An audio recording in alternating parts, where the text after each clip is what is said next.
The National Broadcasting Company presents The Adventures of Sam Spade, Detective. Sam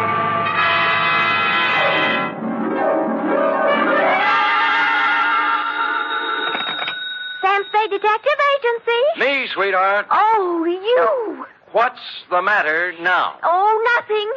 You just up and leave and don't say where you're going, and I'm only your secretary, and I'm the last one to know about it, and everybody else in town knows more than I do, and I wasn't even Enough. Wait a minute.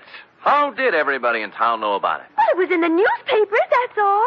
In the society column, no less. Really? Well, imagine that. Florabelle Frolics column. Florabelle. Mr. Spade, the notorious private detective, is vacationing at Westover as a guest of a promising young architect, Garrett Welch. Notorious yet. Well, at least they spell my name right. I suppose you had a great time. Well, it was exciting. What did you do? Just talked over old times, F. Did a little hunting, little shooting. Did you bag anything? F, watch your language. Sam. I see you're shocked. Well, so was I. However, if you have nothing to do, hang around the office, and I will be down with several pages from my diary telling about the whole affair. I've titled them The Civic Pride Caper.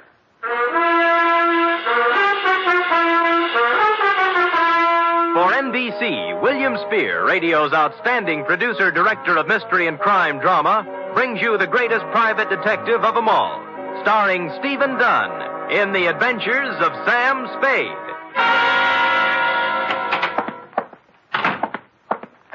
Oh, here I am, Sam. Well, I thought you'd gone chicken and run out on me. You're part of this organization. You're going to bear the bitter with the sweet, along with the rest of us. I know, but I always seem to get the bitter. Friday's when the sweet should be given out. Don't quibble. This is a nasty job we have here, and we might just as well sit down and get it over with. You care for a drink? You might need it. No, thanks. I don't need false bravery. Lucky you. Well, are you ready? No, but we might as well start. Well, you know best. Date, fill it in to Garrett Welsh, room 212, Fairchild Building, Westover, California. From Samuel Spade, license number 1375596. Subject, the Civic Pride Caper. Dear Garrett, I'd never been in Westover before, and I found it, on the surface at least, an attractive, bustling little city. The streets were clean, and the girls were sun-kissed and friendly. Add to that the $150 you sent me by mail, and you can imagine with what pleasant feelings I arrived. I found the Fairchild Building easily enough, and room 212, well, I couldn't miss it. There were sounds of vigorous activity coming out through the transom. And when I opened the door, two men were engaged in a fight. One was big and one was little. I didn't know which one was my client, so I automatically reached for the big guy. Go on me. What do you think you're doing? What's it all about? Ask him. He'll tell you. All right, what's the story? I was being foully and unreasonably attacked by this misguided citizen. I ought to kill you. That's what I ought to do. That's what everybody ought to do. Hold still. Oh, you. Why? Oh, let him go. Let him go. Beat it, Carlson. Wait until you can catch me alone in some dark alley. Don't think I won't. Don't you think I won't. I'm sure you will. I'm going to catch you every place and every time I can. Well, I take it your name is Garrett Welch. It is. And I want to thank you, friend. Nothing. You rescued me from a rather unhappy breeding. And your mouth is kind of cut up. Huh? Oh, there's nothing. Nothing I can't take care of. Drink? Never touch you. Oh. You... You might have noticed I've already had a few drinks today. Well, it helps me forget. And it also keeps me from thinking. There you are. No, thanks. My name is Spade. Why did you send for me? Bodyguard? No. Let them have their fun. I don't mind. Maybe I even deserve it. Look, you're paying for my time. Why don't we get with it, huh? Oh, sure. Why not? Good. Come over here to the window. There. Look out there. Where? The far corner. Oh, you mean that building? Pile of rubbish is a better description. Well, what happened? Fire? No. It just collapsed one night. Last week. Oh. There were more than 3,000 people in it at the time. 5 of them were killed. I don't know how many injured. Well, that's too bad. How did it happen? It just collapsed. Another drink? No, thanks. Pardon me? It was a municipal auditorium built to honor the war dead. It cost over $1 million.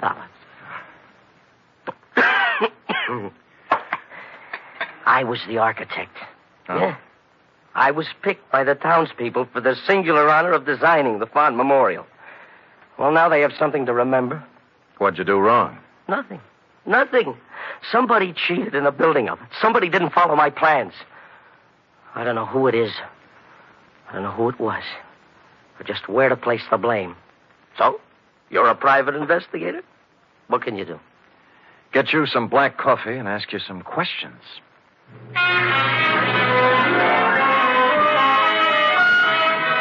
He gave me a list of everybody in town who had something to do with the building. First off, I called on a man named Howard Kessley, whose construction company had the contract for erecting the auditorium.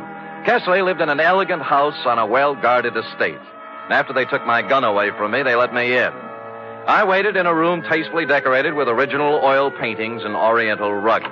And eventually, a football hero-type man walked in. You from the insurance company? No, I'm a private detective, Sam Spade. Who are you working for? Garrett Welch. Huh. That's a laugh. Funny? Well, what do you want? Look, you built that auditorium. Have you any idea why it fell down? Maybe you just got tired. I don't know. Aren't you interested? We're looking into it now. Who's we? My company engineers. That Garrett Welch. An architect. We should have had somebody who knew what he was doing. Do you have any copies of the building specifications that I might look at? Sure, I got nothing to hide. You can go back and tell Garrett Welch that the best thing he can do is get out of town. Or somebody tries to knock him off and succeed. Yeah. Here's a copy of the plans. Look at it all you want. You'll find I did what I was supposed to do. I got my gun back from the guards and left with the building specifications tucked under my arm. They didn't mean a thing to me, of course. I'd only asked for them to see whether he'd refuse to show them. But out of curiosity, I unrolled them just for a look before dumping them into the ash can. And I noticed something. The last page was signed and approved by the city building inspector, a man named Albert Mitchell.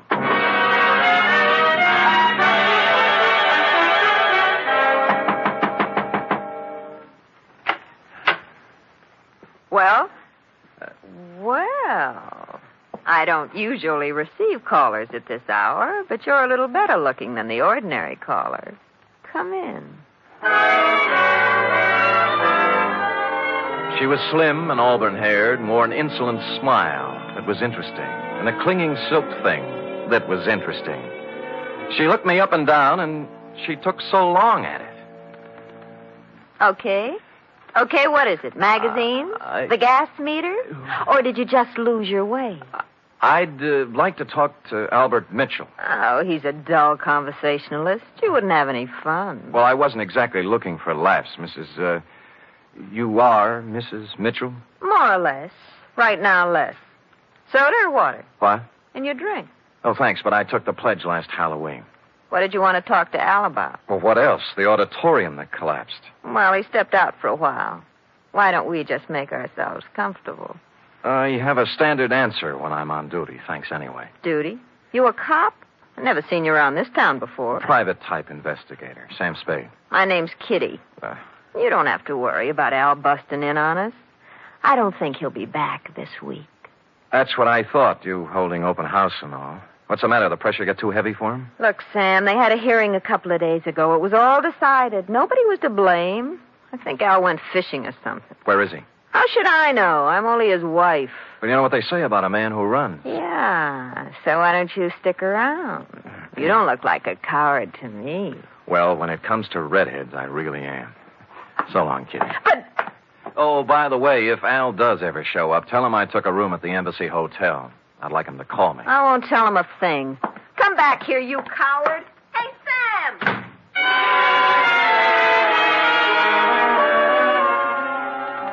I went down to the wreckage of the auditorium. It was late, and the streets were quiet and deserted. I walked through the twisted shell of the building, striking matches and looking around.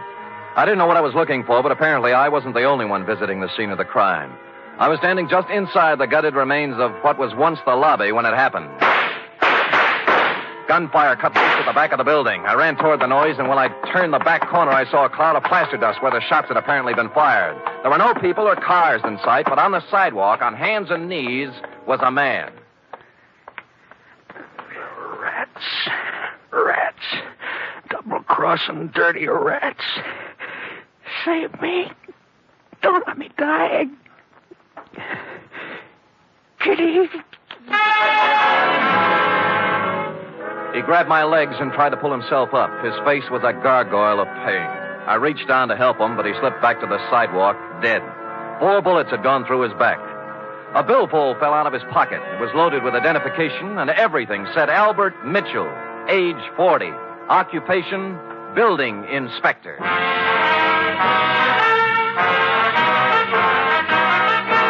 You are listening to the weekly adventure of radio's most famous detective, Sam Spade.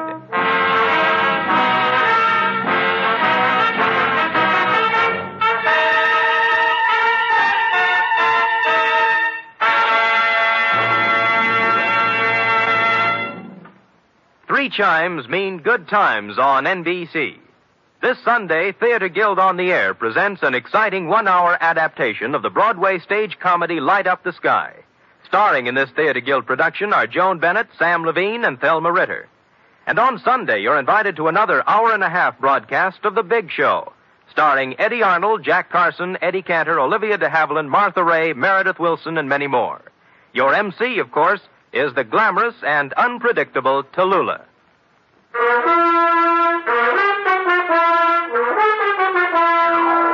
And now back to the Civic Pride caper, tonight's adventure with Sam Spade.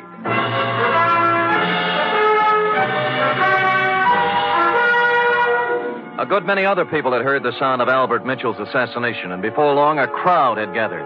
Among them were several minions of the law. They took 2 people in tow, the dead Mitchell and the live Spade. The Westover Police Department had themselves a fine time over me. It seems I was hired out-of-town killer and therefore eligible to be questioned all night. They worked hard at it, but in the morning they had to admit defeat and release me. I think they only did it because they didn't want to pay for my breakfast. By then I was pretty mad, and at 10 o'clock I walked into the mayor's office and demanded an interview. I got it. The whole thing, Mr. Spade, was regrettable. But after all, you are a stranger here. And when a man is killed and someone happens to be in on the scene, questions have to be asked. Your Honor, I'll let it pass in the interests of law enforcement. Good. Our report on you from San Francisco gives you quite a reputation as an investigator.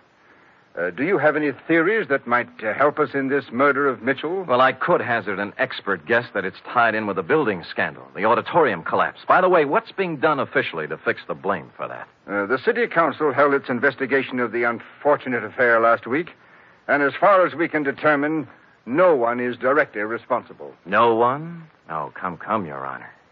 Are you questioning our civic procedure? Oh, well, maybe you're right. Maybe we've been too easygoing.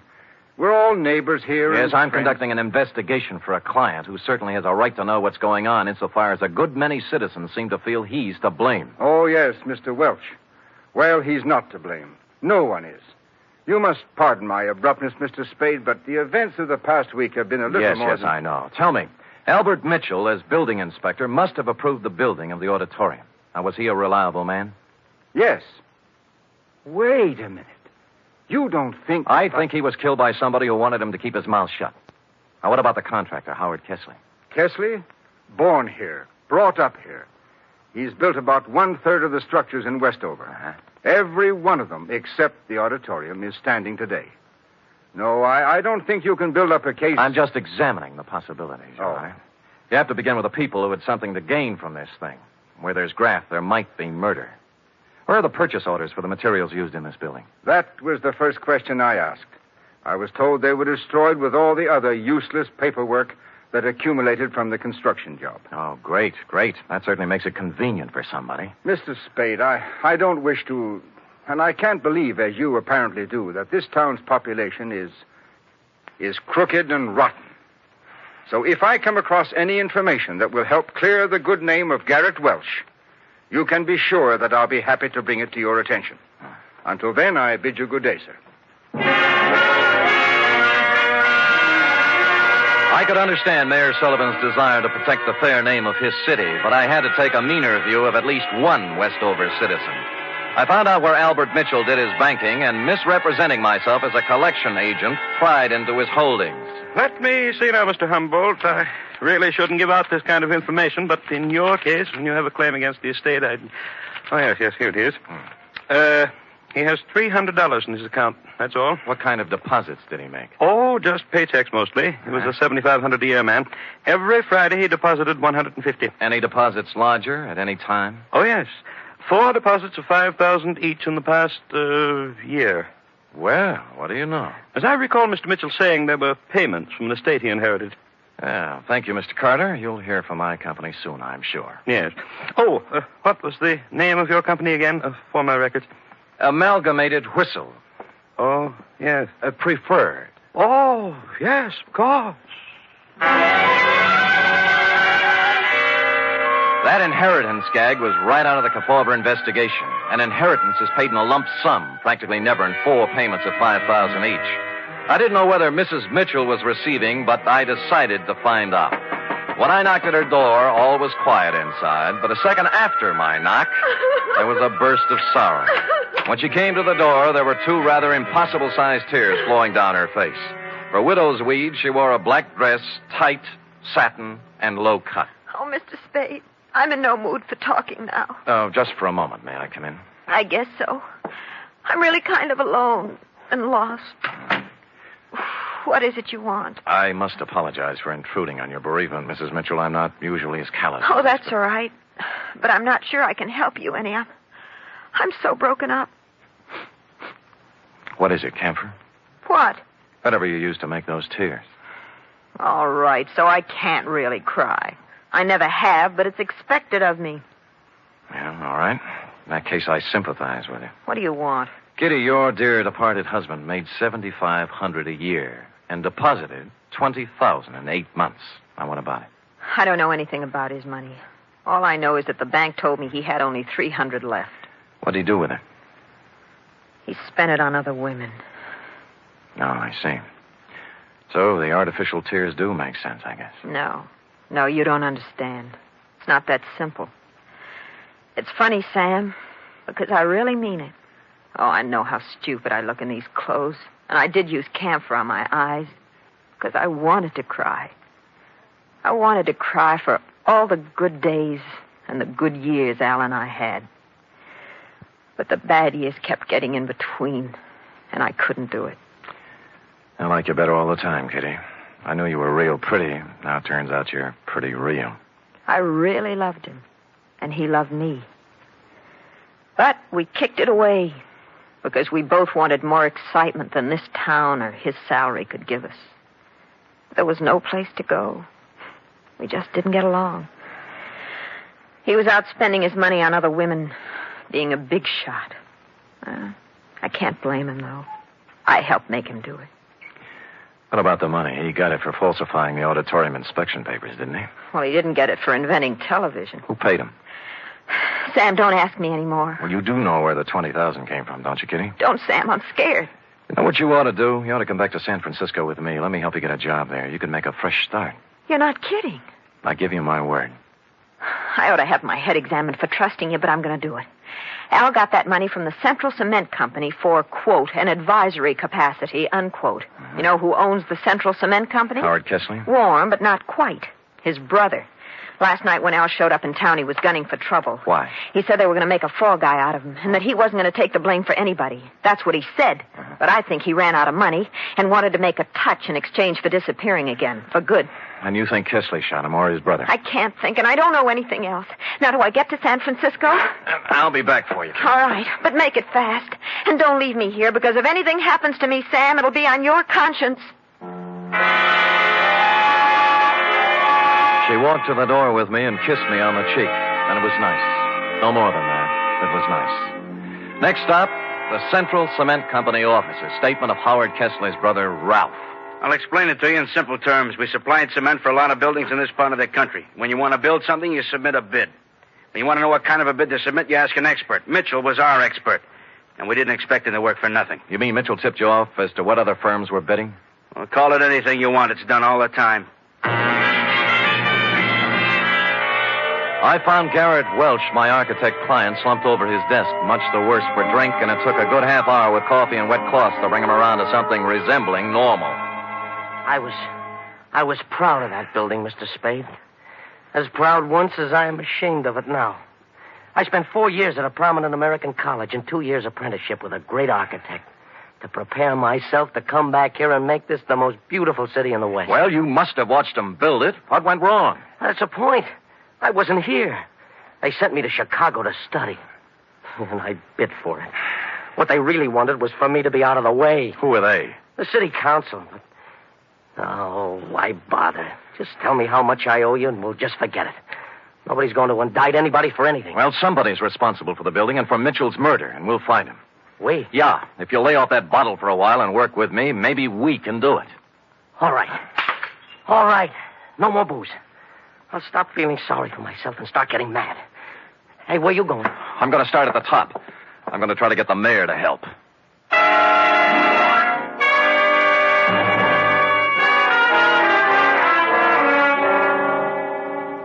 You say you've turned up something, Mr. Spade? A lot of something, Your Honor. I ferreted out copies of the purchase orders for the materials used in that building. They were generally inferior and below the quality required by sound engineering and the law. Oh, you can't mean it. I do. You can inform your district attorney that in a matter of 2 or 3 days, I will move for an indictment of several people in this community for gross criminal negligence.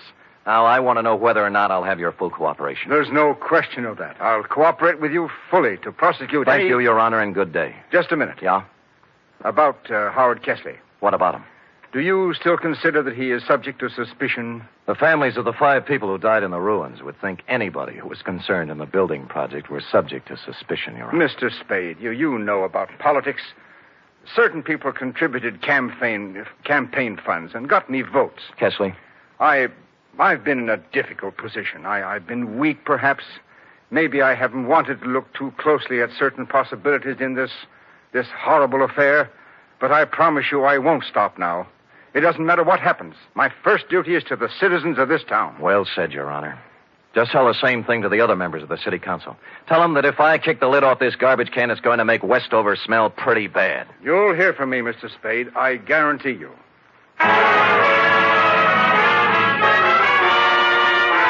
In the course of the next 2 hours, I told the same story to the newspaper, the police, a couple of soda jerks, a waitress, and almost anybody else who would listen. And before the day was out, the results started coming in. Garrett Welch's office and my room at the Embassy Hotel were both ransacked. Somebody started shadowing me, and I had a mysterious phone call offering me money to get out of town. I refused and hung up. During that day, I stayed mostly out in the open, in conspicuous parts of town. But when night fell, I knew I'd need to watch my step. Garrett Welch and I holed up in his office with the door locked and my gun out on the desk. Around 11, we got a little action. Well, speaking. Yeah? Yeah, okay. It's for you, Spade. Hello? Sam, this is Kitty Mitchell. I'm in trouble. What kind? 3 men were just here. They said I gave you some purchase orders. I don't know anything about them, but they said if I didn't get them back from you by midnight, they'd kill me. Who were they? I don't know. Just men. If you've got them, give them to me, Sam. I don't want to die. Look, hang up, call the police, and ask them for protection. Sam, I'm afraid. Why don't you give me the papers? Get in a taxi cab and come up to Garrett Welch's office. We'll talk it over. I'm afraid to do that. Well, you'll have to. I can't leave here. I'm waiting for somebody. Who? I'm not sure yet. Somebody threatened Mitchell's wife. She's coming up here. Well, I think we have enough to do taking care of ourselves. Who's that? Go on, you answer it. Then step to one side. I'll keep you covered. Okay. Don't make one wrong move. I'm not going to, Spade. I came here to talk. Kesley? Yes. Who's with you, Kesley? Nobody. I'm alone and unarmed. Come in. I'm watching you from behind, Kesley. I know it. I just came to talk. All right, talk. Spade, you allegedly have information as to why the auditorium collapsed, killing 5 people. Suppose I do. Well, I came to make a deal with you. We're not making deals. I think you'll like this one. I'll give you all the positive information you want for one thing. Namely?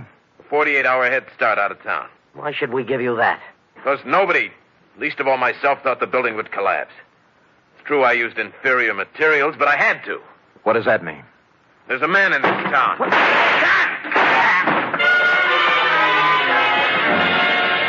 The door was suddenly kicked wide, and a blaze of bullets flew across the room. Kesley's mouth opened in shock, his knees buckled, and he pitched forward, bouncing off the desk to the floor. A tall, silver-haired gentleman was behind the gun. I caught him shoulder high, spun him around. The gun fell out of his hand, and Welch and I were on him in a second. All right. I've done all I'm going to do. I'm hurt. I'm wounded. Well, Your Honor, you're better off than Kesley. Kesley didn't want to do it, but I had something on his brother and told him I'd send him to jail. we saved $100,000 on the cheap supplies we used in that building. Yeah, when I showed up, Kesley was afraid he was going to take the rap alone. He was afraid he'd end up like Albert Mitchell, right? Yes. I killed Mitchell.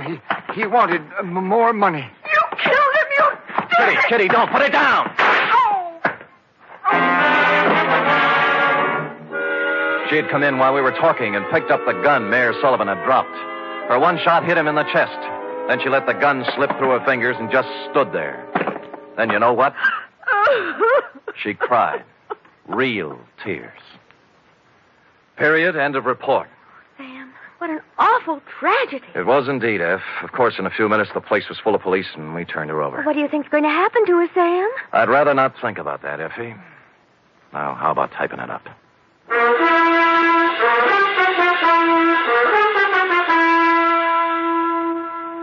Three chimes mean good times on NBC. There's fun this Sunday with two of your favorite families, the Blandings and the Harrises. Mr. and Mrs. Blanding stars Cary Grant and Betsy Drake in the title roles as the owners of the famous Dream House. And the Phil Harris-Alice Faye Show brings you Phil and Alice with more of their merry antics, plus Frankie Remley, Brother William, and the entire cast. You're invited this Sunday.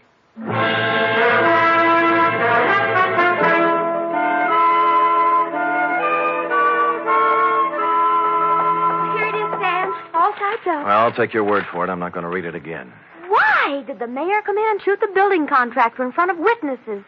Why, he threw away everything you worked so hard to steal.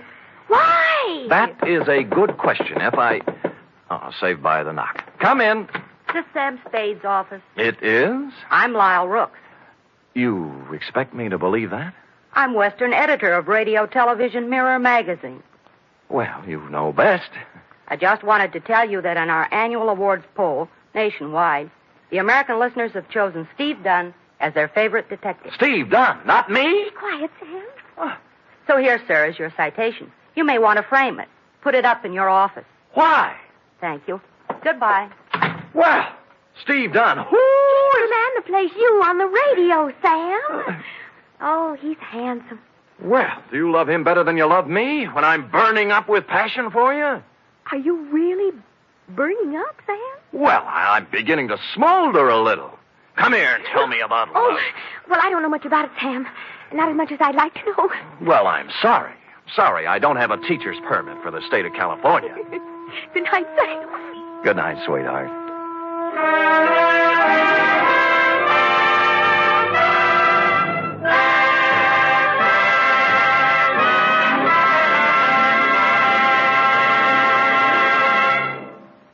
The Adventures of Sam Spade are produced, edited, and directed by William Spear. Sam Spade is played by Stephen Dunn. Lorene Tuttle is Effie.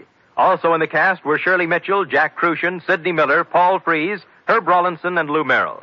Script for tonight's adventure by John Michael Hayes. Musical scoring by Lud Gluskin, conducted by Robert Armbruster.